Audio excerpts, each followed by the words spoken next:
ऐसे करते कि विकास की ओर बढ़ने वाले मार्ग पर हम क्रमशः चल रहे हैं। और हमने देखा है कि यह जो ऊर्ध्वगामी चक्राकार मार्ग होता है वह भव चक्र के वेदना और तृष्णा के बीच से निर्माण होता है। और वेदना और तृष्णा के बीच में जब हम स्मृति का स्राव करते हैं, जो वेदना और तृष्णा के बीच में हम अपने स्वयं की जागृति बढ़ाते हैं, अपने स्वयं के स्वयं के स्मृति के साथ, स्वयं के अनुभव के साथ, स्वयं के विकास को दृष्टिकोण रखते हुए हम जब विचार करते हैं, तब जाकर ये मार्ग यहाँ से आता है। तो जैसा हमने देखा पहले, इसमें दुख से श्रद्धा की निर्माण होती है। पहले तो वहां दुख होता है और ये 11 पायरियां होती है, 11 स्टेप्स होती है, 11 स्टेप्स होती है। और एक पायरियां कैसी होती है, एक एक पायरी पिछले पायरी के अनुभव का मतलब सर्वोच्चतम बिंदु होता है। पिछला जो पायरी जैसा दुख से श्रद्धा होती है, तो हम देखते हैं कि भव चक्र से निकलते समय हम फिर से अजागरूक से हजारों साल से हमारे ऊपर जो बह रहा है, जो चक्र अपने पर परिणाम कर रहा है, जो संस्कारिकता हम में आ चुकी है, न कुछ करते हुए हम वैसा ही आचरण करते हैं, इसको तोड़ना मतलब एक तरह से दुख होता है। और दुख जो दुख जो होने के बाद में जब हम देखते हैं कि इस दुख में हम जन्मजात से कई दिनों से, कई सालों से, कई हर समय हम फंसते जा रहे हैं, तो इसका जो प्रभाव है वो कम करने के लिए हम कुछ तो खोजते रहते हैं। और खोजते खोजते हम देखते हैं कि हम हमारी स्मृति का बढ़ाव करते हैं। स्मृति का बढ़ाव करते ही हमारे अंदर एक तरह से आत्मविश्वास निर्माण होता है कि हम कुछ तो जागरूक हो गए हैं, कुछ तो अलग हो गए। और इससे ही हमारे बीच में स्वयं के प्रति श्रद्धा का निर्माण होता है कि मैं कुछ कर सकता हूँ, मैं कुछ अ, अपने आप में बदलाव ला सकता हूँ। ये जो श्रद्धा है, ये दुख से श्रद्धा की निर्मिति, ये बहुत ही महत्वपूर्ण ऐसी बात होती है साथियों। ये हमने पहली स्टेप्स देखा। दूसरे बाद में हमने देखा कि श्रद्धा से आनंद का निर्माण होता है। तो ये जो श्रद्धा है, ये श्रद्धा अपने को भावनिक रूप से अपने अपने आप को क्या करती है, एक तरह से विकास की ओर बढ़ाती है। हम लोग पिछले समय जैसा हमारी भावना वगैरह का कुछ अनुभव नहीं रहता था, जैसा ही संवेदना होती थी वैसा ही हम उसमें मतलब वैसा ही वो जो हमारी एक्शन होती थी। लेकिन अभी यहाँ हम हमारे विचार भावनाओं के साथ हम थोड़ा सा मिलते रहते। तो श्रद्धा जो होती है, श्रद्धा ये बहुत ही धर्मेंद्रिय है।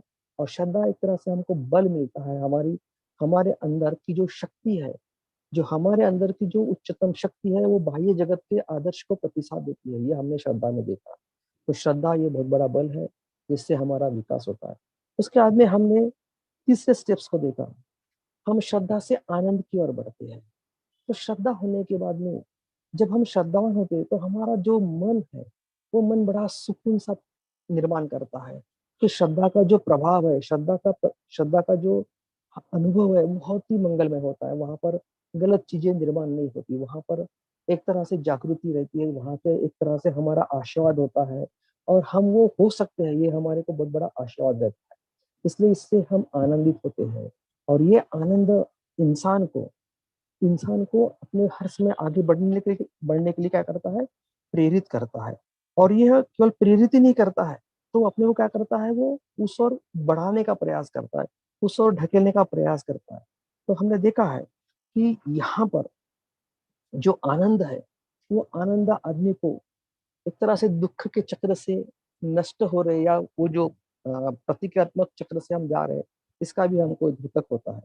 तो ये जो आनंद है, ये आनंद ही अपने मन को क्या करता है, एक तरह से प्रफुल्लित कर डालता है, मन को एक तरह से मुक्त करता है। साथियों, हमने देखा है, जो हम जब आनंदित होते हैं तो हमारा जो बहुत सारी मानसिक अवस्था है वो धीरे धीरे कम हो जाती है। और फिर मानसिक अवस्था का जो मतलब गड़बड़ और कुछ जिसे कहेंगे जो पूर्वग्रह भाग है, वो थोड़ा सा कम होता है। और इसमें बाद में हम देखते हैं तीसरे इसमें आनंद से हमारे यहाँ प्रीति का निर्माण होता है। मतलब जब हम बहुत आनंदित होते हैं तो आनंद का उच्चतम अवस्था क्या होती है, आनंदित हरदम हम रहते हैं, अच्छे अच्छी जगह जाते हैं, तो हमारे अंदर प्रीति का निर्माण होता है। तो ये आनंद की जो अवस्था है, अब आनंद की अवस्था क्या करती है, एक तरह से उछाल लेती है। आनंद की जो अवस्था है वो अपने परिपूर्णता में आ जाती है, वो अपने पूर्णता विकसित अवस्था में आ जाती है, तो वो प्रीति में समाविष्ट हो जाती है। तो हमने देखा है प्रीति में हमारा केवल मन ही नहीं रहता, तो हमारा शरीर भी क्या करता है, तो संवेद हमको प्रतिसाद देता है। हमारा शरीर के अंदर का जो रोम रोम है वो प्रफुल्लित होता है। हमने इसका बहुत सुंदर उदाहरण देखा है। यानी जो हम, मतलब मैंने विचार करके देखा था कि हम जब गर्मी में रहते हैं और अपने ऊपर जब छींटे आते हैं, पानी की बौछार होती है, तो हम कैसा कैसा कैसा शरीर झिंझिना जाता है, मन ऐसा प्रफुल्लित होता है। तो एक तरह से वो उसको प्रीति करते हैं। और मैंने एक बहुत अच्छा उदाहरण दिया था कि पहली बार जब किसी बच्चे को आंख मिलती है तो उसको हर चीज कितनी नई होती है, तो उसके लिए हर कुछ आश्चर्य होता है। तो हमारे को भी क्या होता है, हम इतने, यानी हमको आध्यात्मिकता से या सकारात्मकता से या यूं समझो बुद्धिज्म से हम पूरी तरह से अनभिज्ञ होते हैं, हमें दृष्टि नहीं होती।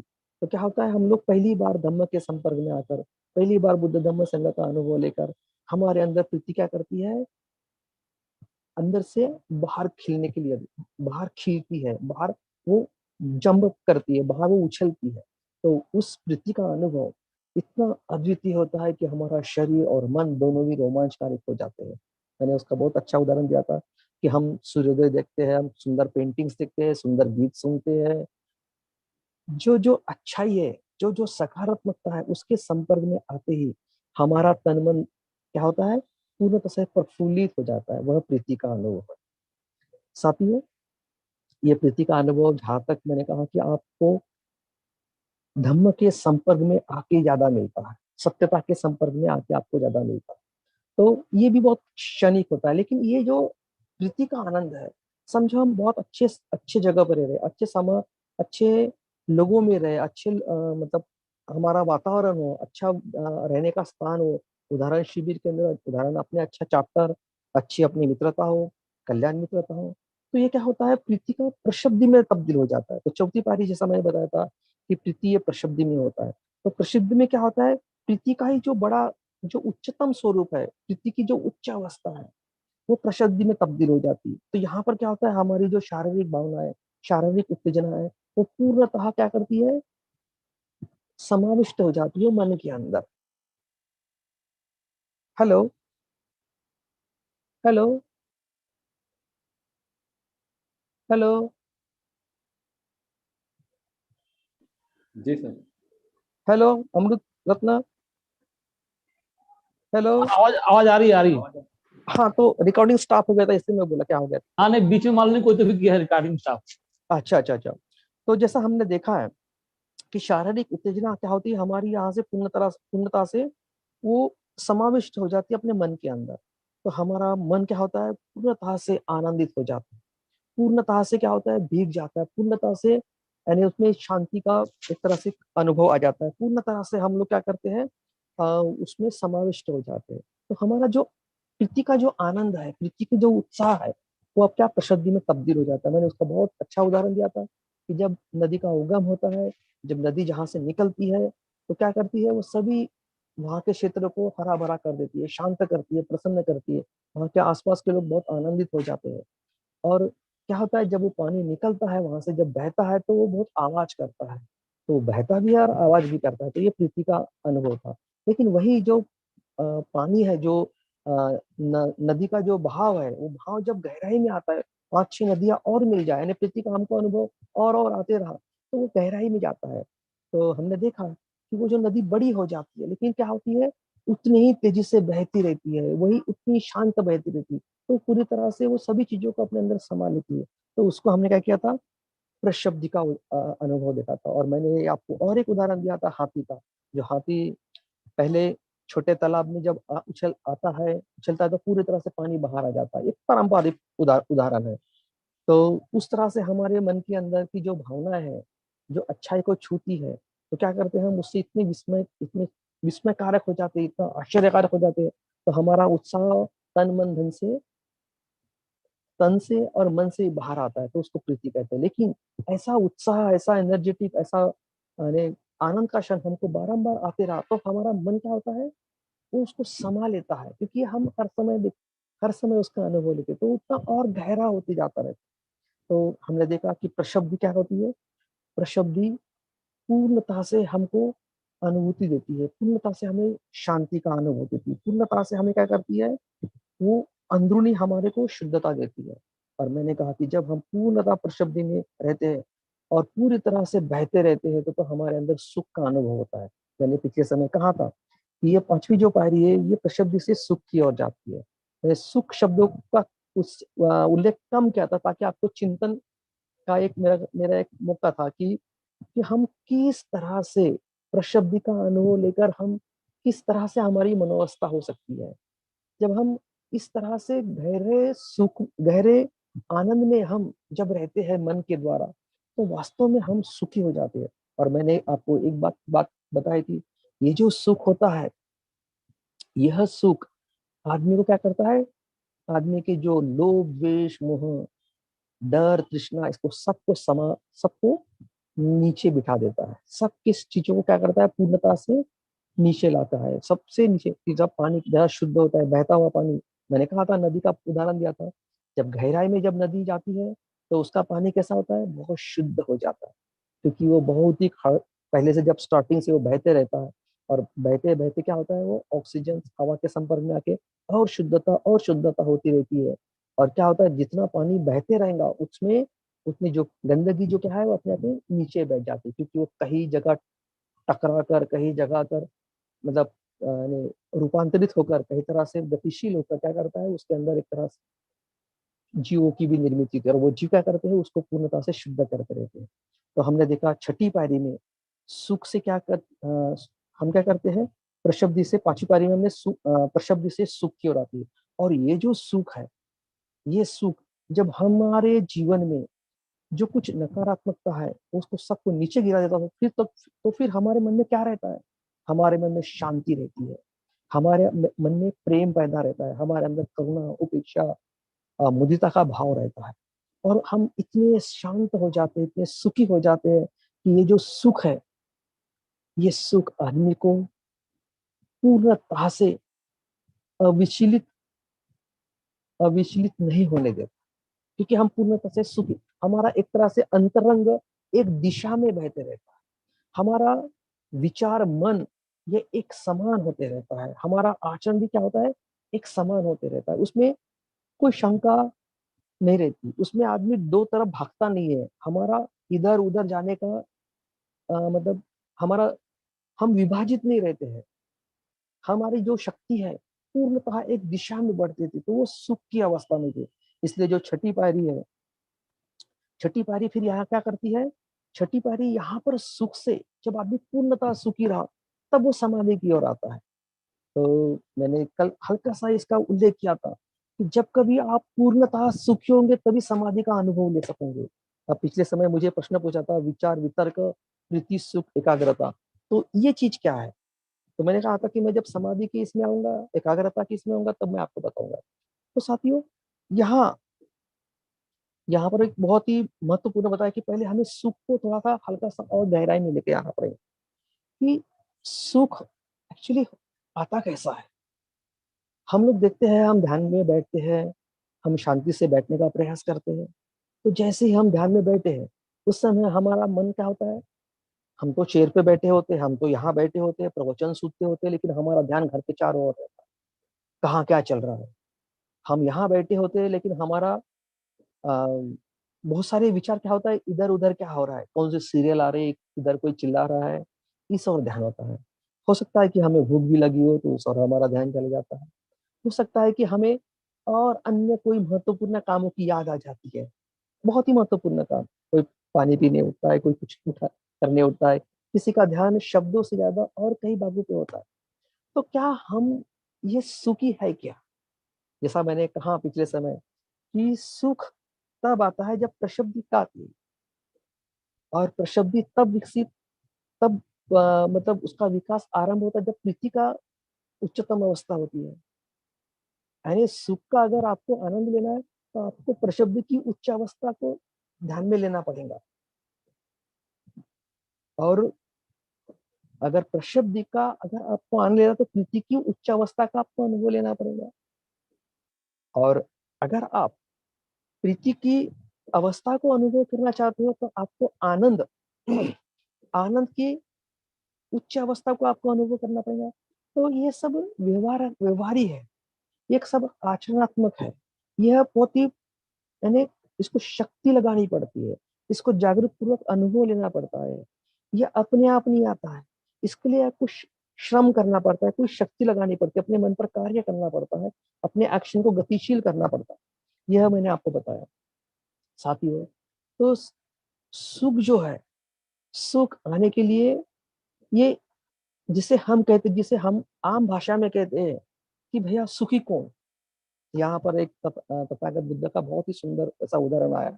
एक बार भगवान बुद्ध, हर समय बुद्ध जंगल में ही रहा करते थे, तो एक राजा अपने पूरे सैन्य के साथ, अपनी अ, संपत्ति के साथ, अपने रानियों के साथ, अपने फौज के साथ, अपने सेवकों के साथ, और नाना प्रकार के भोजन लेकर वो बुद्ध की ओर आता है। भगवान बुद्ध का शांत चेहरा देखकर वो बहुत प्रभावित हो जाता है, क्योंकि जो कोई अच्छे लोग होते हैं उसका, उसके चेहरे पर भी क्या होता है, उसका प्रभाव रहता है। तो वो क्या करता है, बुद्ध के पास आने के बाद वह बुद्ध को बोलता है कि भगवान, आप मेरी ओर देखिए, मैं कितना सुखी हूँ। बोले देखिए, मेरे पास शब्दों पर मर मिटने वाले आज्ञाकारी सेवक है, मेरे पास बहुत ही सुंदर ऐसे रानियां हैं, एक नहीं रानियां हैं, बहुत सुंदर सुंदर रानियां हैं, मेरे पास बहुत संपत्ति है, इतनी संपत्ति है कि मैं आपको दिखा सकता हूँ। मेरे पास इतना प्रकार का भोजन बनता है, मैं अलग अलग प्रकार का स्वाद देकर अपने आप को सुखी कर सकता हूँ। मेरे पास इतने अच्छे प्रकार के गादी और गद्दे हैं, या बिस्तर है सोने का, और इतने प्रकार का सुंदर महल है जहाँ मैं बड़े आराम से रह सकता हूँ, सुखी रह सकता हूँ। और मेरे पास इतने साधन है, इतने प्रकार के सुंदर तालाब है, गार्डन है, ये है वो है, सब अपनी बातों का बयान करते, बखान करते रहता, जो हम आज की डेट में सुखी होने के लिए करते हैं। पर बोलते मैं देखता हूँ कि आपके पास तो कुछ भी नहीं है। आपके पास क्या है? एक साधारण चीवर है, वो भी क्या बोलते, जैसे छोटे छोटे कपड़े का सिलाया हुआ। आपके पास एक भिक्षा पात्र है जो भी मिट्टी का है। और आपके पास है क्या? बोले आप तो केवल पेड़ के नीचे बैठे रहते हो। तो बोले निश्चित ही आपसे ज्यादा मैं सुखी हूँ। अब भगवान बुद्ध बहुत ही यानी शांति करुणा के ऐसे व्यक्ति थे। तो उन्होंने बोला आइए राजन, अपन चर्चा करते हैं, अपन बातचीत करते हैं, अपन कम्युनिकेशन करते हैं। बोले हम देखेंगे कि सचमुच सुखी कौन है। तो बोलते आप पहले बताइए, जो आदमी सुखी होता है क्या वो शांति से बैठ सकता है क्या? नेचुरल सुखी आदमी क्या होता है, शांति से बैठ सकता है। तो बोले हाँ शांति से बैठे। तो बोले अपन आइए हम दोनों बैठते हैं। और दोनों, बुद्ध और वो जो राजा है, ये दोनों क्या करते हैं, बैठते हैं। फिर बोलते क्या राजा, आप बिना विचार किए, बिना विचलित हुए, बिना ने क्या बोलते परेशान हुए, क्या आप 1 घंटा बैठ सकते हो? राजा बोलते हैं निश्चित ही मैं तो 1 घंटा बैठ सकता हूँ। फिर वो कहते हैं हे राजा, क्या आप बिना विचार किए, बिना विचलित हुए, बिना परेशानी रहे, क्या आप 2 घंटा 6 घंटा बैठ सकते हो? राजा को थोड़ी शंका आती, अगर मैं 1 घंटा 2 घंटा बैठा और मेरे सेनापति ने कुछ सैनिक को लेकर मेरे ऊपर कुछ चाल चली तो? मैं देख, जो जैसे हम लोग हैं वैसा राजा है, हमको भी डर लगता है, हमको भी अपना अस्तित्व का बड़ा, हम जहाँ ऐसे वैसे कोई ना प्रकार से अपने आप को बचाने का हम बड़ा प्रयास करते रहते हैं। तो बोलते हाँ हाँ थोड़ा बहुत मैं बैठ सकता हूँ। तो बोलते क्या राजा, आप 12 घंटे 24 घंटे, 12 घंटे आप बैठ सकते हो? तुरंत उसको अपनी पत्नी का ख्याल आता है, अरे मैं इधर आग बंद करके बैठा, इतनी सुंदर सुंदर मेरी पत्नियां हैं, क्या होगा? तुरंत उसके मन में विचार आता है और वो अस्वस्थ होता है, मेरा धन संपत्ति ये सब, जैसे हम लोग हैं वैसा ही राजा रहता है। तो तथागत बुद्ध को बोलते नहीं, मैं नहीं बैठ सकता। तो भगवान बुद्ध कहते हैं, बोले राजन, मैं यहाँ पर 7 दिन और 7 रात बिना विचलित हुए, बिना परेशान हुए, बिना चिंता रहे, शांति से एकाग्रता में और सुख में बैठ सकता हूँ। साथियों, हम अपने बारे में भी सोच सकते हैं। हम स्वयं ध्यान करते हैं, हम स्वयं रोज हर दिन। मुझे पिति ताई ने प्रश्न पूछा था कि हम ध्यान की तैयारी कैसे करेंगे। तो मेरा यहाँ एक प्रश्न है कि हम लोग जब तक ये जो हम जो देख रहे हैं ऊर्ध्वगामी चक्राकार मार्ग, तो यहाँ सुख से समाधि का निर्माण होता है और यहाँ एकाग्रता आती है। जब हम पूर्णता से अपने अनुभव पर अपने आप को इस प्रकार के कसौटी पे खरे उतरेंगे, उसका अनुभव करेंगे, तो हम सही मायने में फिर ध्यान के प्रत्यक्ष संपर्क में जाएंगे। तो जब हम सुखी रहेंगे तभी तो हम शांत बैठ सकेंगे। नहीं तो हमारा मन में क्या होगा, एक बोलते ही हमारा विचार कहीं और चला जाएगा और मन में बहुत प्रकार के विचार उत्पन्न हो जाएंगे।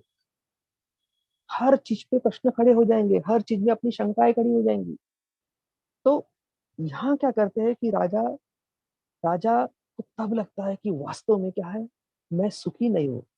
क्योंकि उसको बहुत फिक्र होती है, उसको बहुत परेशानी होती है, उसका मन विभाजित हुआ रहता है, उसका मन 2 दिशा में बटा हुआ होता है। 2 दिशा बोलो, 10 दिशा बोलो, 1500 दिशा में बोलो, जैसा हमारा मन भटका होता है। इसलिए हम आनापानसति में सांस लेते, सांस छोड़ते, एक बोलते, सांस लेते, सांस छोड़ते, 2 बोलते। ये हमारा प्रात्यक्षिक है, हमको ये सराव है।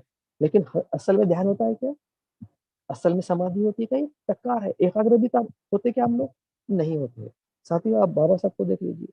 बाबा साहब 18-18 घंटे पढ़ाई करते थे और पढ़ाई में वो इतने एकाग्र होते थे कि उनको, यानी उनका एक प्रसंग बताया। एक बार नानक चंद्र शाम के समय, आपको सबको ज्ञात है कि नानक चंद्र शाम को बाबा साहब को, बाबा साहब खाना रखा है, आप खाना खा लेना। और क्या करता है, वो खाने की थाली रख के वो चला जाता है। दूसरे दिन वो 12 बजे आता है, बाबा साहब के रूम में जाता है, तो बाबा साहब उसको चिल्लाते, अरे तू अभी तक गया नहीं। ये क्या दिखाता है, ये चीज वो दिखाती है कि वो पढ़ाई में इतने एकाग्र होते हैं कि उनको ये भी पता नहीं चलता। तो ये कितनी सकारात्मक बातें हैं, कितने ध्यान से पढ़ते हैं।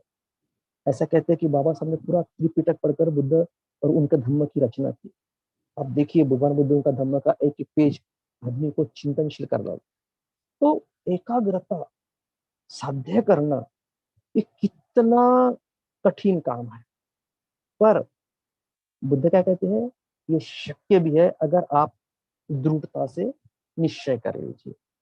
तो यहाँ पर आप लिखते हैं कि हम 10 मिनट 15 मिनट भी किताब नहीं पढ़ सकते, हम आधा घंटा नहीं पढ़ सकते। हम जैसा ही पढ़े वैसे तुरंत आलस्य आता है, मुंह फाड़ते हैं, नींद आ जाती है। अभी भी हम कितने प्रकार से विचलित अवस्था में रहते हैं, आलस्य हमारे ऊपर तुरंत आक्रमण करता है, हमारा शरीर हिलता है, हमको अस्वस्थ करता है, उठने बैठने का, पाट पीठ दर्द, ये सब हमको ध्यान में अनुभव लेता है। ये क्यों होता है, क्योंकि हम पूर्णतः सुखी नहीं है। तो साथियों, अगर आपको सुखी होना है तो आपको ये सब बातें करनी पड़ेगी। तो ये सब बातें करते समय हम क्या करते हैं, तब जाके सुख से हम समाधि की हो जाते हैं। और मैंने जैसा कहा कि सुखी होने के लिए विचार और वितर्क का एक प्रश्न आया था, तो मैं उसको फिर से देना चाहूंगा कि हम क्या करते हैं, हम जब विचार करते हैं, विचार यानी क्या, कि कोई भी एक चीज को पकड़ लेने का। उदाहरण के तौर पर जैसा मैंने कहा था कि पटाचारा जब बुद्ध धम्म संघ में सम्मिलित हो गई थी, वो बुद्ध धम्म संघ का अनुभव कर रही थी। तो मैंने आपको उदाहरण दिया था कि वो पाँव धोते हुए क्या करती है, अपने पाँव के ऊपर पानी डालती है, तो पानी कुछ देर थोड़ा दूर जाकर क्या करता है, वो उसमें रिस जाता है, उसमें समा जाता है धरती में। तो ये वो विचार पकड़ लेती है, कौन सा, एक प्रसंग को पकड़ लेती है, एक चीज को पकड़ लेती है, कि वो चीज को वो पकड़ के क्या करती है, फिर उसमें वो वितर्क करती है। वितर्क यानी क्या, उस पर चिंतन करना। वितर्क यानी क्या, उस पर चिंतन करना। तो विचार यानी क्या, हम एक चीजों को, एक कोई भी वस्तु को पकड़ लेने का।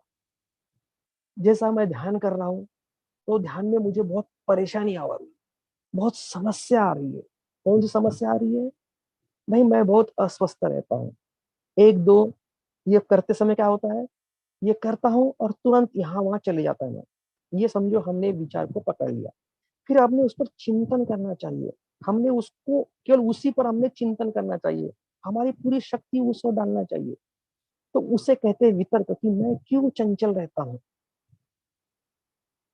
मैंने क्या करना चाहिए जिससे मेरी चंचलता समाप्त हो सकता है कि ध्यान में बैठने के पहले मैं पूर्णता से बाह्य चीजों को देख लूं, पूर्ण तरह से अपनी तैयारी कर लूं, अच्छा कपड़े पहनूं, साफ सुथरा रहूं, अच्छा सुगंधित अगरबत्ती लगाओ, बुद्ध वंदना करूं, बुद्ध को साफ सुथरा रखूं, जहां मैं बैठता हूँ वहां बिल्कुल सुरक्षित भाव से बैठूं, किसी को कोई परेशानी न रहे इसलिए मैं दरवाजे बराबर बंद कर लूं, अच्छे से तरह से सभी चीजों की अपनी सुरक्षितता को लेकर मैं ध्यान में बैठूं। तो ये वितर्क है।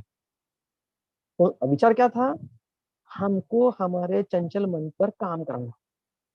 और वितर्क क्या है, वितर्क यानी यह है चिंतन करना, वो साध्य करने के लिए। कौन सा साध्य करने के लिए, जो हमने पहले विचार को पकड़ा उसकी स्पष्टता को बढ़ाने के लिए, उसकी क्लैरिटी लाने के लिए, उसको और क्या करने के लिए, उसको और शुद्धता में लाने के लिए आदमी अलग अनेक प्रकार से विचार करता है। उसको कहते हैं वितर्क। विचार यानी क्या, तर्क करता है, वितर्क कहते हैं। तो ये वितर्क को अगर आप करते रहोगे तो आपको कुछ तो भी इसमें सफलता मिलेगी। जैसा पहले आप ध्यान करने बैठे हो तो हरदम आपके पाँव के नीचे कुछ तो भी ऐसा महसूस होता होगा। तो आप क्या करोगे, साफ सुथरा बिस्तर पर बैठेंगे, अच्छी बैठक लेंगे, पर्याप्त कुशन लेंगे, आसपास में सपोर्ट लगाएंगे, है कि नहीं। कहीं दर्द होता है तो दर्द कम करने का प्रयास करेंगे, तब जाके क्या होगा, आपको सफलता मिलेगी, तब जाके आप थोड़ा सा अच्छे से बैठ सकोगे। तो इसमें क्या होता है, आपको नया मार्ग मिलता है, नई झलक मिलती है, नया चमत्कार मिलता है, ताकि उस पर आप क्या हो, सो विजयी पा सको। तो ये जो आनंद है इसको बोलते हैं प्रीति। विचार वितर्क के बाद में क्या आता है, प्रीति आता है। एक तरह से हमें कुछ भी नया, क्योंकि हम इसके पहले उसको कभी प्रयास नहीं किया। मान लीजिए आपकी कभी कभी आपने सुंदर वंदना बोलना आपको नहीं आता है, आपके ध्यान में नहीं आती है, लेकिन आप धीरे धीरे क्या करते हो, विचार करते हो क्या होना चाहिए, फिर मैंने 2-3 बार उसको सुनना चाहिए, सुनने के बाद में उसी ताल में बोलना चाहिए। और फिर क्या करते हो आप, वो सब बोलने के बाद में आप रिकॉर्डिंग करते हो आप। और आप रिकॉर्डिंग करके जब इस पर तज्ञ हो जाते हो, यानी प्रैक्टिस से अपने अंदर सराव में आपको एक्सपर्टीज हो जाती है, फिर आप उसको सुनते हो तो आपको एक ही नहीं होता कि ये मेरा ही आवाज है क्या, मैं इतना सुंदर, इतना स्पष्ट, इतना अच्छे से बोल रहा हूँ क्या। तो इससे क्या होता है, आदमी के अंदर एक रोमांच आता है, यस मैं कर सकता हूँ, एक तरह से। तो ये जो प्रीति की बात है, अत्यानंदित होने की बात है, तो ये प्रीति का अनुभव है। और ये प्रीति का अनुभव जब उच्चतम अवस्था में जाता है, इसका गहराई में आता है, तो तब कहते हैं प्रशब्दी, प्रशब्दी आती है। और ये प्रशब्दी जब बहती है थोड़ी और गहराई में आती है, तब सुख आता है। तो साथियों, अगर आपको सुखी होना है, अगर आपको सुखी होना है, तो आपको इस तरह से प्रयास करने पड़ते हैं। भगवान बुद्ध इसमें ऐसा कहते हैं कि हम कितना समय सकारात्मक बातों के लिए देता है। मैंने कल भी उदाहरण बताया था, हम ध्यान 24 घंटों में से कितना समय करते हैं, कम इसमें करते हैं, इतना क्या बोलते हैं उसको, नाना प्रकार के विचारों में, चिंताओं में रहते हैं। तो हम कैसा करेंगे, इसलिए उन्होंने बहुत सुंदर उदाहरण दिया है। आपने जो गेंद होता है, गेंद जो होती है ना, बच्चे खेलते, क्रिकेट की गेंद जो होती है, यानी प्लास्टिक रबर की जो गेंद होती है, आप देख लीजिए उसको, आप उसको क्या करोगे, उल्टा कर दीजिए। अब वो जैसी रहे वो संस्कारित रहती, गोल गोल, जो फूटी हुई गेंद है, अगर आपने उसको उल्टा कर दिए तो कुछ समय के लिए वो रहती है और फिर धीरे धीरे धीरे धीरे एज इट इज हो जाती है। वैसे हमारा मन है, वैसे हमारा अनुभव है। हम क्या करते हैं, 2 मिनट के लिए या आधे घंटे के लिए या 20 मिनट के लिए हम सकारात्मक अवस्था में रहते हैं, लेकिन धीरे धीरे धीरे धीरे क्या होता है, हम एज इट इज हो जाते हैं, पहले संस्कारों में आ जाते हैं। जैसा अपन कहते हैं कि हम पूरे समय के लिए हम जागरूक नहीं रहते। तो साथियों, आपको पूर्णतः जागरूक होने के लिए इस प्रयास को बढ़ाना पड़ेगा, तब जाकर आप सुख से समाधि की ओर आ सकते। जैसा मैंने बताया, विचार वितर्क, प्रीति का निर्माण होना और सुख होना। और ये सुख का जब अनुभव आता है, ये सुख की पूर्णतः क्या होती है, अत्युच्च भावनाएं हमारे अंदर निर्माण हो जाती है, उसमें हम रम जाते हैं। तब जाके हमारे अंदर एकाग्रता। और ये एकाग्रता यानी क्या है? ये एकाग्रता यानी एक समाधि का क्या है? अंग है। तो अभी यहाँ पर हमारी भावनिक शक्ति पूर्ण एक हो गई रहती है। वो सुख में क्या होती है? पूर्णतः समाविष्ट हो गई रहती है, सुख का पूरे आनंदित हो जाती है। और हमारे अंदर कोई भी इधर उधर भगाने वाली कोई भी ऐसी शक्ति नहीं रहती कि जहां हम भाग सके, जहां हम इधर इधर उधर दौड़ सके। बाबा साहब जब पढ़ाई करते थे तो उनकी पूरा शक्ति, उनको ना बच्चे की याद आती थी, ना बीवी की याद आती थी, ना कुछ खाने की याद आती थी। तो उनकी पूरी की पूरी शक्ति एकाग्रता से उस और बहती थी, एकाग्रता से बहती थी। इसलिए वो समाधि में चले जाते थे। जैसा मैंने कहा, समाधि का अर्थ क्या है? सम और अधिक, सकारात्मक बातों में अधिक से अधिक बढ़ते जाना। सकारात्मक बादी में सकारात्मक बातों में और से और क्या होना? हम लोग आगे बढ़ते जाना।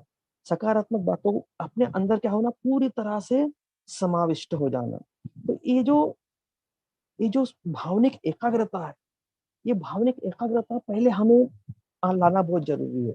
और एक जब भावनिक एकाग्रता, जब हम दिशा में आगे बढ़ेंगे, तभी हम उसमें समाधि की ओर आ सकते हैं। तो यहाँ पे जो समाधि की जो अवस्था जो बोली जाती है, वो समाधि की अवस्था जो होती है आदमी को एक तरह से अ, एक सत्य को दर्शन कराती है, सत्य का हमको भाग दिखाती है। और सत्य का भाग दिखाने का अर्थ ये होता है कि हमको समाधि की जो उच्चतम अवस्था, जब हम बहुत सुखी रहेंगे, जब एकाग्र रहेंगे, तब हम सही मायने में उसके मर्म को छू सकेंगे। तब सही मायने में हम क्या करेंगे? प्रज्ञा का विकास हो सकेगा। तब सही मायने में हमको प्रज्ञा क्या है इसकी हमको झलक मिल सकती है। यहाँ पर बहुत ही सुंदर ऐसा अनुभव बताते हैं कि जब हम हमारे पूर्ण पूर्ण शक्ति के साथ जब हम किसी विषय पर चिंतन करते हैं, किसी विषय को लेकर उस पर मनन करते हैं, किसी विषय को लेकर हम उसके गहराई में उतरते हैं, तो वहां पर हमारा परिपूर्ण अनुभव, अंदरूनी जो अनुभव है और अपनी उच्च जागृत अवस्था, इसकी इसका जो मेल होता है, एक तरह से वो क्या होता है? समाधि का भाग होता है। एक तरह से वह हमारे अंदर दृष्टि का निर्माण होता है, एक तरह से हमको वो दिखाता है। और इसी को कहते हैं यथाभूत ज्ञान दर्शन। तो ये जो है यथाभूत ज्ञान दर्शन, ये जो ज्ञान दर्शन है, ये आदमी की सातवीं पायरी है। तो ये समाधि हमारी जितनी सकारात्मक रहेंगी, देखो मैंने पहले ही कहा कि यथाभूत ज्ञान दर्शन, इसके पहले मैंने कल भी उल्लेख किया था कि हम फिर से धीरे धीरे धीरे धीरे हम फिर से भव चक्र में बढ़ सकते हैं। अगर हमारी समाधि अच्छी नहीं रही, अच्छी नहीं रही का मतलब कैसा? हमने पूर्णतः से तैयारी नहीं की, तो हम समाधि में क्या कर सकते हैं? धीरे धीरे से हम समाधि इसलिए कर सकते हैं कि हमको प्रशब्दि का अनुभव मिले, यानी प्रशब्दि के लालच में आकर हम समाधि को बैठ सकते हैं। फिर प्रशब्दि के लालच में आकर हम प्रीति के अनुभव में जा सकते हैं। इसलिए लोग कहते हैं कि मेरा पहले बहुत अच्छा ध्यान होता था, अभी ध्यान अच्छा नहीं होता, क्योंकि हम क्या ध्यान अपने विकास के लिए नहीं करते, तो उस अनुभव के लिए करते, वो प्रीति के लिए करते हैं। बहुत सारे लोग बोलते पहले मुझे कितना अच्छा अनुभव आता था, मैंने पहली बार संग में आया था, मुझे कितना अच्छा लगा, मेरा चित्त एकाग्र हो गया। हो सकता है वो, लेकिन हमारी जागृति अब यहाँ समाप्त हो गई भाई है, तो हम उसी के लिए ध्यान करते हैं। इसलिए प्रीति, अगर प्रशब्दी प्रशब्दी में हम अगर जागृत नहीं रहे तो हम प्रीति में आ जाते हैं, और प्रीति में जागृत नहीं रहे तो हम क्या करते? फिर से आनंद में आ जाते हैं, और आनंद में अगर हमारी जागृति नहीं रही तो हम फिर श्रद्धा में आ जाते हैं, क्योंकि हमने वो अनुभव लिया रहता, हमारी श्रद्धा रहती है। लेकिन वो श्रद्धा कैसी होती है? जागृत होती है क्या? हमने उस समय कैसा प्रयास किया वो मालूम होता क्या? नहीं। तो हम वो पूर्णतः भूल जाते हैं, पूर्णतः हम प्रतिक्रियात्मक मन का सहारा लेते हैं, क्योंकि यहाँ सृजकता नहीं रहती ना, नया नवा निर्माण करने में हमारा इंटरेस्ट नहीं रहता। तो प्रतिक्रियात्मक, पहले जैसा हुआ वैसा ही अभी होना चाहिए, ये भाव हमारे इसमें रहता है। इसलिए क्या होता है? हम फिर से श्रद्धा में जाते हैं, और वो श्रद्धा भी क्या होती है? फिर वो बराबर हमको आनंद नहीं देती है, श्रद्धा हमको बल नहीं मिलती है। तो वो फिर से वो जो जो श्रद्धा है, जो हमारे दुख से निर्माण होने की जो शक्ति है, वो फिर से हमको दुख में डालती है और फिर से भव चक्र में। इसलिए क्या कहते हैं कि हम भलाई भव चक्र से आजाद हो गए हैं। भलाई हम भव चक्र छोड़ के विकास के मार्ग में जा रहे हैं, लेकिन जब तक सामने ये जो समाधि है, प्रशब्द के बाद जो समाधि समाधि आती है, जो एकाग्रता आती है, जो सुख के बाद की जो अवस्था आती है, जब तक हम इस तक नहीं पहुंच पाते, जब तक हमारे मन के अंदर प्रज्ञा का विकास नहीं होता, जब तक हम पूर्णतः से यथाभूत ज्ञान दर्शन को क्या करते, अनुभव नहीं करते। यथाभूत ज्ञान दर्शन का अर्थ मैंने पहले ही कहा था कि हम लोगों को क्या करता है, दर्शन कराता है। हम हमारे अंदर क्या करता है, वह प्रज्ञा का विकास करता है। हमारे अंदर क्या करता है, वो अपने ध्यान से, अपने समाधि से हमारे को दृष्टि देता है। दृष्टि कौन सी देता है कि फिर से हम पीछे ना आए। यानी यहां से क्या बोलते हैं, यहाँ पर यथाभूत ज्ञान दर्शन का अर्थ होता है यहाँ हमारे अंदर के तीन बंधन टूट जाते हैं। यहाँ हमारे, देखो, समाधि के बाद में यथाभूत ज्ञान, सत्य ज्ञान।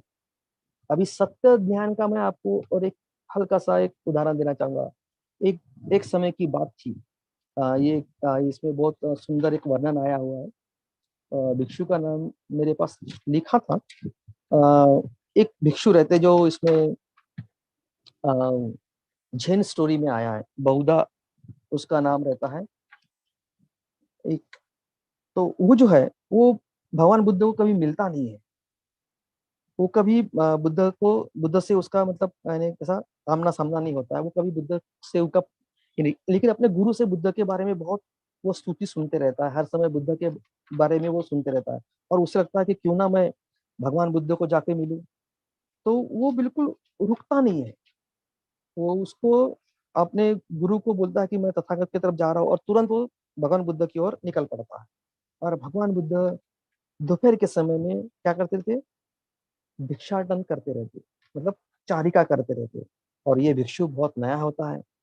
ये भिक्षु को रह के नहीं होता, इसलिए वो किसी को पूछता कि भगवान बुद्ध किस ओर गए, तो वो कोई दिशा दिखाते कि इस ओर गए।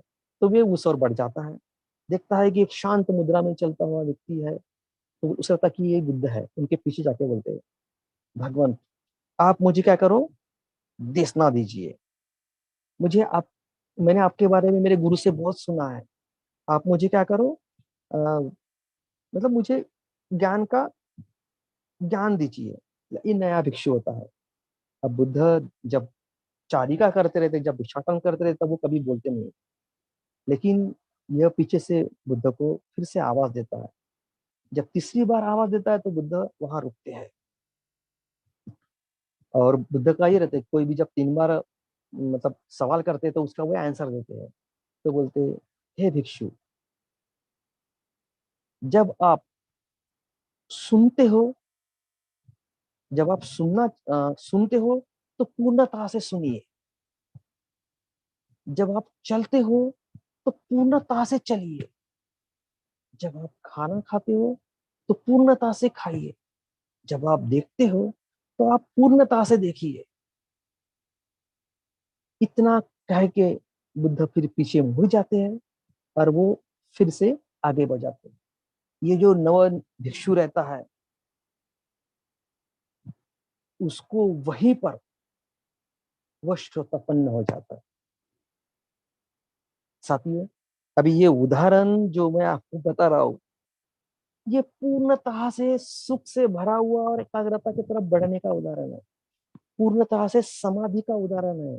पूर्णतः से उच्चतम एकाग्रता का अनुभव है। हम एक और उदाहरण देख सकते हैं।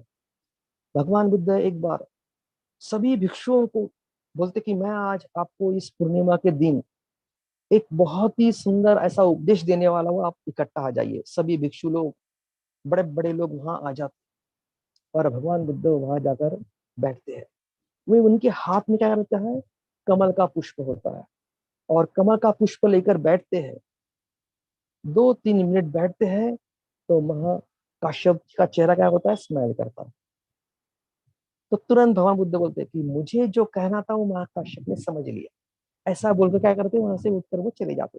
साथियों, ये उदाहरण हमें क्या दिखाता है? ये उदाहरण दिखाता है कि हमारी एकाग्रता कैसी है, और इस एकाग्रता से, समाधि से हमारे अंदर यथाभूत ध्यान दर्शन, दर्शन दृष्टि हमारी परिपूर्ण हुई है क्या? क्या हम जो हमारे ऊपर लादी गई पहले जो संस्कारिकता है, तीन बंधन है, सातकाय दिट्ठी, विचिकिच्छा और शीलवर्त परामर्श, अभी ये शब्द बड़े बड़े हैं। सातकाय दिट्ठी यानी पक्का दृष्टिकोण, विचिकिच्छा यानी शंका को शंका, और शीलवर्त परामर्श यानी नियमों में फंसे रहना। वैसे मैं कम से कम इसमें बता रहा हूँ, क्योंकि ये यथाभूत ज्ञान दर्शन, ये हम तीन बातों में इतने उलझे हुए हम लोग हैं कि आज भी हम बदलना नहीं चाहते।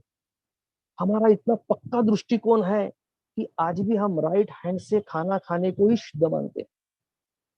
अगर हम किसी गलती से लेफ्ट हैंड से खाना खाया, हमको पड़ता नहीं, खासकर महिलाओं को तो बिल्कुल नहीं पड़ता। अगर महिलाओं ने लेफ्ट हैंड से किसी को रोटी दे दिए, वो इतना अपमान समझ बैठता है कि पूछो मत। हमारा ये दिमाग पे संस्कारिकता है। सात्काय दिट्ठिया न बदलने का दृष्टिकोण, हम अपने आप को बदलाना नहीं चाहते, हम अपने आप को शिफ्ट करना नहीं चाहते, हम अपने आप को चेंजेस करना नहीं चाहते। मैं जैसा हूं वैसा अच्छा ही हूं। इसका अविद्या हमारी इतनी स्ट्रांग होती है कि हमारे अंदर देखने का दृष्टिकोण ही नहीं रहता। इसलिए मैंने कहा कि यथाभूत ज्ञान दर्शन के पहले हम कभी भी भवचक्र में फंस सकते साथी। और यथाभूत ज्ञान दर्शन अगर इस पायरी तक आना है, तो केवल बौद्धिक नहीं, आंतरिक भी बदलाव लाना पड़ेगा। और यहाँ बहुत, यानी कैसा क्या बोलिए, यहाँ बहुत ही शिफ्टिंग होता है। हमारा मन अपने आप को चैलेंज करता है। अभी देखिए, जैसा मैंने बाहर दूसरी जगह पे शादी की, मतलब बाहर यूपी में जाके शादी की, और हम महाराष्ट्रियन लोग हैं। जब मेरी शादी हुई तो हमने मेरी मिसेस को कहा था कि हमारे यहाँ मामा के लड़की से या फूफा बुआ के लड़की से शादी करते हैं। तो उनको बड़ा अचरज लगा, बोले कैसे अजब गजब के लोग हो आप तो बहन से ही शादी करते। तो मैं बहुत चिढ़ गया, या ऐसा कैसा, वो तो हमारी मामा की लड़की होती है, हम शादी कर सकते हैं। देखो संस्कारिकता हमारी कैसी रहती है, हमारा तो पूरा हक है भैया मामा की लड़की शादी करने का। तो बोले क्या वो आपकी बहन नहीं होती क्या? तो उसने बड़ा बड़े प्यार से कहा कि चाचा की लड़की और मामा की लड़की में फर्क क्या है? देखो साथियों, ये हम सबके लिए चैलेंजिंग है। तो मैं थोड़ा शांत रह के विचार किया, बोला हाँ इसका फर्क क्या है? ये लोग मामा की होती है और वो चाचा की होती है, फर्क क्या? आखिर बहन तो होती है, रिलेशन कोई ना कोई होता है। फिर मैं तुरंत विचार किया, मुस्लिम लोग अपनी खुद की बहन के छोड़ के किसी से भी शादी करते हैं, लेकिन उसको वो शुद्ध मानते हैं। लेकिन हमारा उनके तरफ देखने का दृष्टिकोण कैसा होता है? बहुत गंदा होता है। बात समझे क्या? तो हम लोग संस्कारिकता में इतने फंसे रहते हैं, यानी हमने जो सीखा है, जो हमारे मन के ऊपर प्रिंटेड किया गया है, उसी को हम सत्य बोलते हैं, और उसमें से हम बदलना नहीं चाहते। इसका अर्थ मैं आपको इधर उधर शादी करने के लिए नहीं बोला, लेकिन विचार बता रहा हूँ कि हमारे हर दम विचार करने का ढंग इस तरह का रहता है कि हम दूसरे चीज को स्वीकारते ही नहीं है, हम ज्ञान को भी स्वीकारते नहीं। तो हमारी अविद्या इतनी स्ट्रांग होती है कि हमको बदलने देती नहीं है।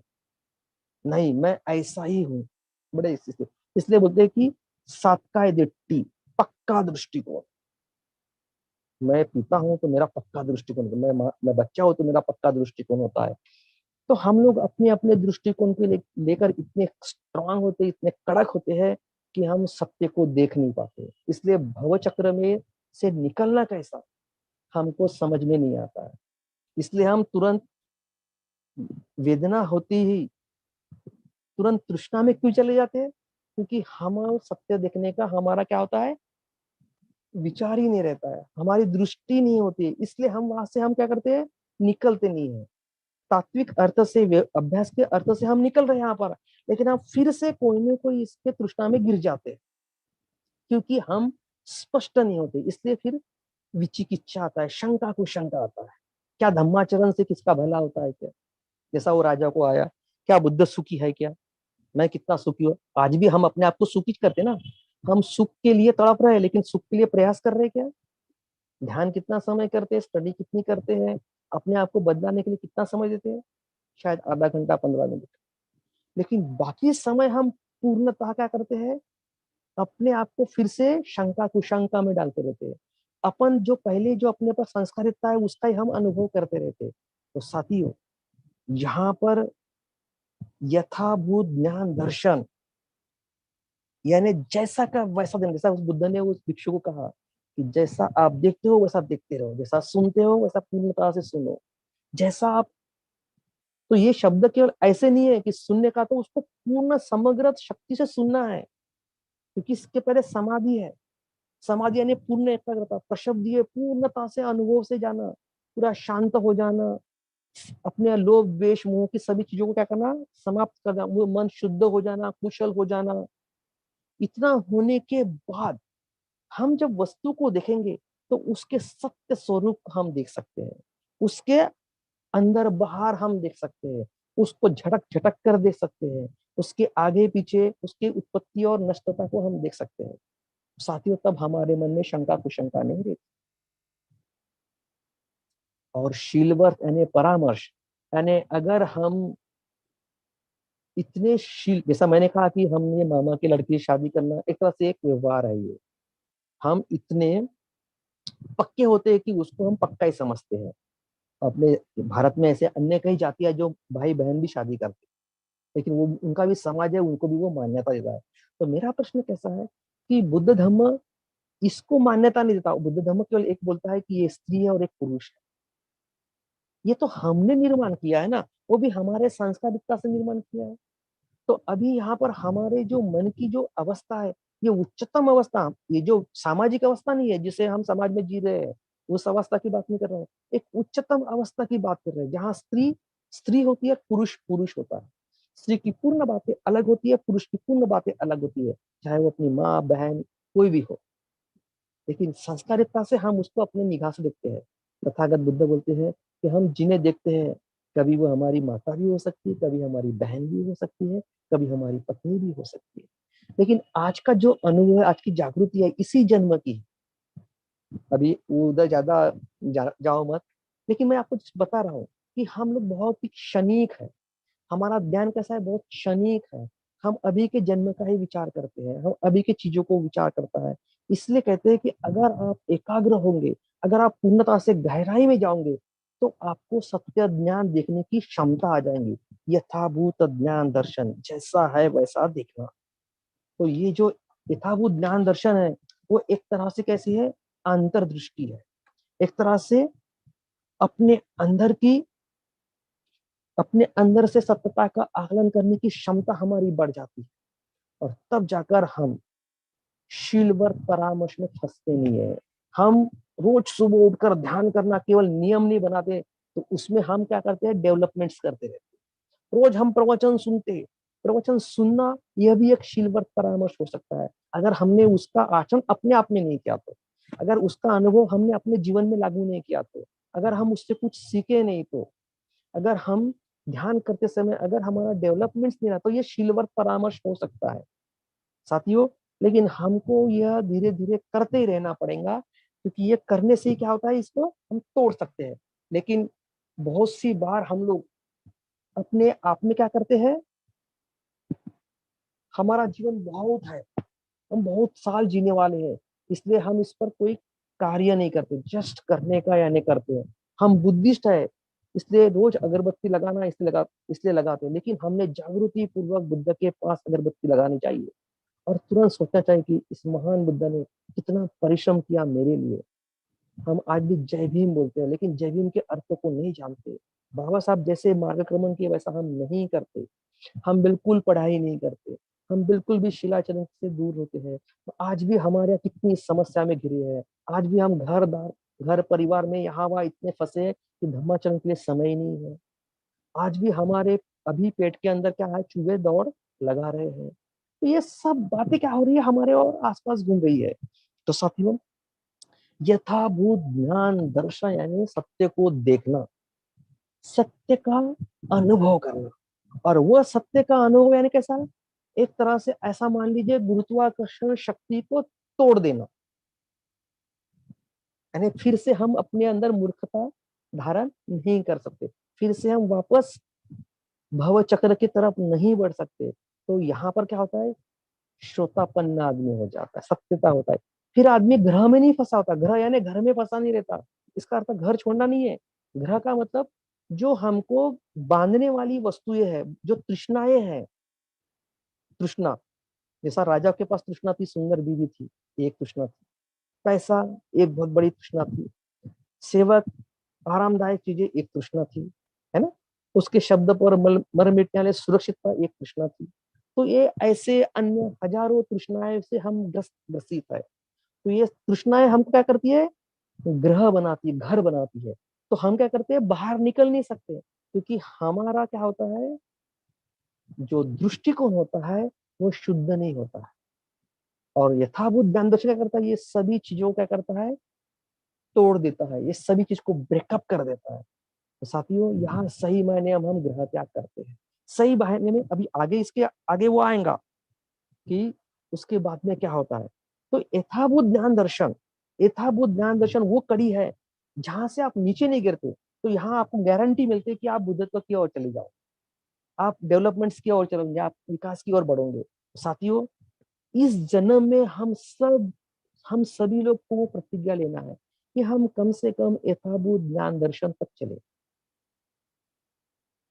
हमें प्रयास ये करना है, सामूहिक प्रयास करना है कि हम यथाभूत ज्ञान दर्शन तक, हमको दृष्टि का, हमारे अंदर दृष्टि निर्माण हो।